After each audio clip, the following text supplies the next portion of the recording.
सुरुवातीलाच राजकीय वर्तुळातून एक महत्त्वाची आणि मोठी बातमी समोर येते।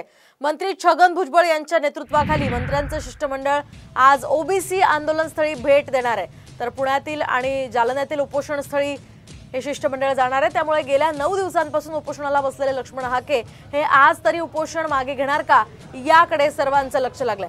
शिष्टमंडळ सकाळी 11 वाजता पुणे जिल्हाधिकारी कार्यालय आवारामधील ओबीसी आंदोलक मंगेश ससाणे यांची भेट घेणार आहे। तर त्यानंतर दुपारी 2 वाजता वडीगोद्रीमध्ये ओबीसी आंदोलक लक्ष्मण हाके आणि नवनाथ वाघमारे यांचीही भेट घेतील। आपण पाहतोय सध्या ओबीसी आरक्षणाचा हा मुद्दा चांगलाच तापलेला आहे। मराठ्यांना ओबीसीमधून आरक्षण देऊ नये या विशेष आणि मुख्य मागणीसाठी लक्ष्मण हाकेंसह इतर ओबीसी नेते हे आंदोलनाला बसलेले आहेत।